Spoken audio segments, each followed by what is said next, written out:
وظائف کا ہمارا یہ سیگمنٹ ہے. جناب قبلہ مفتی سہیل امجدی صاحب ہمارے ساتھ ہیں. السلام علیکم. السلام خیریت سے ہیں؟ الحمدللہ. آپ ٹھیک ہیں؟ الحمدللہ ٹھیک ٹھاک بالکل.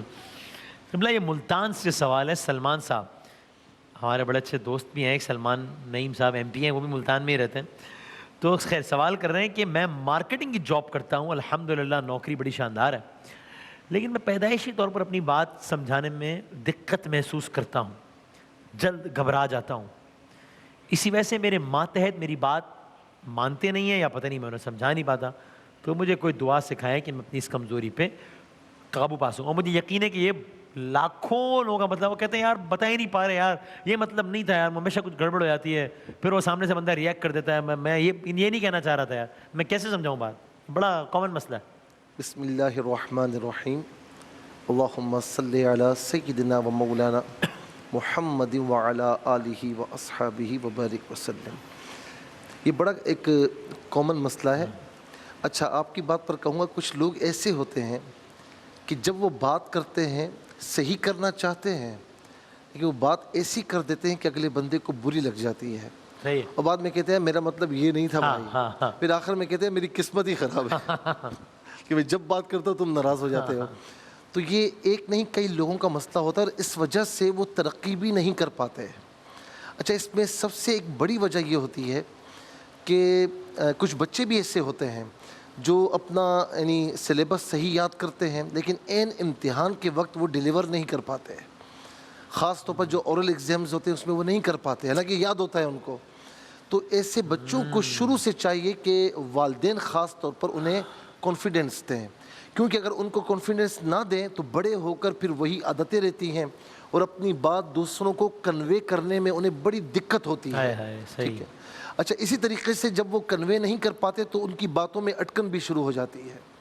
تو سب سے پہلے تو ہم آپ کو میرے بھائی سلمان صاحب دعا بھی کریں گے آپ کے لیے, اور آپ جیسے جتنے لوگ ہیں سب کے لیے دعا بھی کریں گے, اور ایک دوا ہم تجویز کریں گے آپ کے لیے کہ اپنے اندر سیلف کانفیڈنس لائیں, اعتماد لائیں.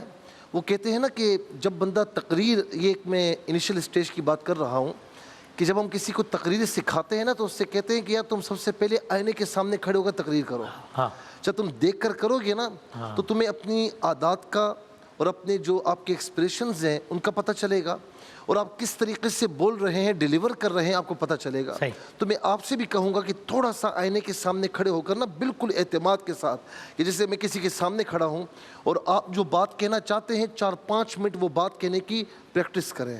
سب سے پہلے تو یہ کریں, اس سے انشاءاللہ آپ میں اعتماد آئے گا, اور آپ آہستہ آہستہ دوسروں کے سامنے اپنی بات کو صحیح طور پر ڈیلیور کرنے کے قابل ہو جائیں گے انشاءاللہ. دوسری دعا میں آپ کو یہ عرض کروں گا, یہ بڑی پیاری دعا ہے, اور یہ میں سمجھتا ہوں کہ ARY ڈیجیٹل کا اس پروگرام کا یہ ترہ امتیاز ہے کہ قرآن و حدیث سے ہٹ کر بات الحمدللہ. حالانکہ ایسے ایسے وظائف ہوتے ہیں لیکن وہ ہٹ کر ہوتے ہیں, تو میں خود ان کو نہیں بیان کرتا.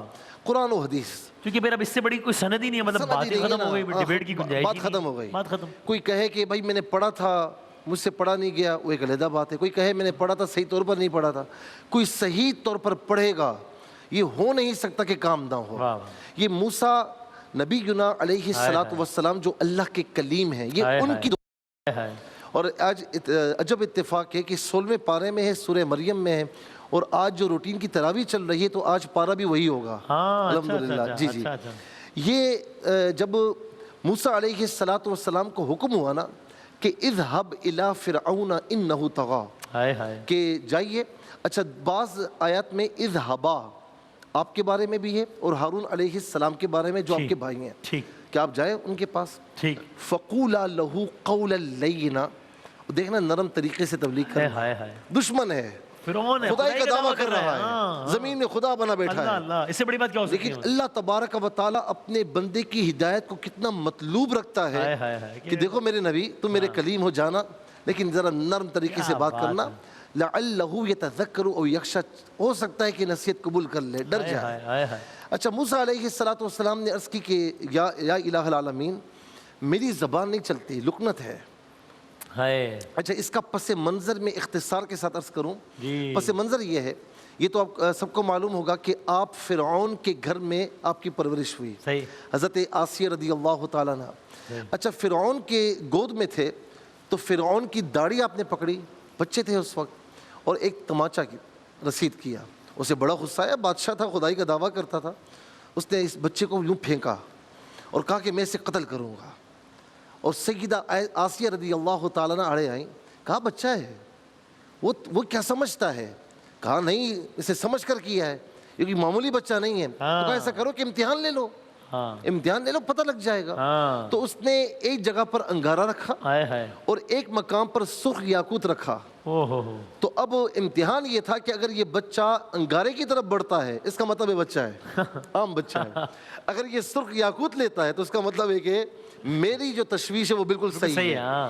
اچھا، موسیٰ علیہ السلام، حیرت کی بات ہے کہ سرخ یاقوت کی طرف بڑھنے لگے تو فرشتہ آیا اللہ کی طرف سے، آپ کا ہاتھ انگارے پر ڈالا اور انگارہ آپ کے منہ میں ڈال دیا، جس سے آپ کی زبان میں لکنت پیدا ہو گئی. جب فرعون کی طرف جانے لگے، تبلیغ فرمانی تھی، عرض کی مولا کرم فرما.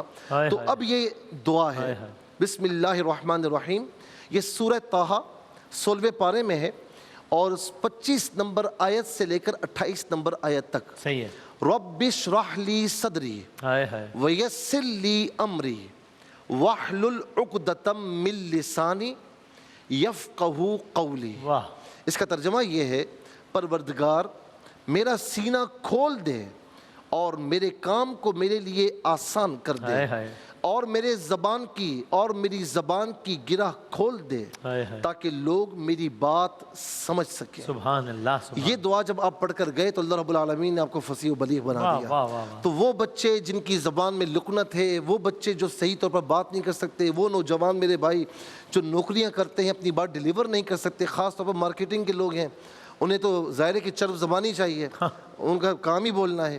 تو ان کے لیے یہ کہ نماز کی پابندی کے ساتھ فجر کی نماز کے بعد اور عصر کی نماز کے بعد 7 مرتبہ پڑھیں، اول آخر 3 بار درود شریف کے ساتھ پڑھ کر اپنے اوپر، یعنی دونوں ہاتھوں پر دم کر کے اپنے اوپر پھیل لیں، اور اس کے ساتھ پانی پر دم کر کے وہ پانی پی لے. رمضانوں میں کوئی کرنا چاہے تو سحری سے پہلے یا افطاری کے بعد کر لے. جزاک اللہ، بہت نوازش، بہت شکریہ جناب قبلہ مفتی سلیم زئی صاحب. وقفے کے بعد علماء کرام کے ساتھ ہمارا سیگمنٹ، آپ ہمیں اپنے سوالات بھی بھیج رہے ہیں، وہ بھی شامل کریں گے انشاءاللہ. بریک کے بعد حاضر ہوتے ہیں.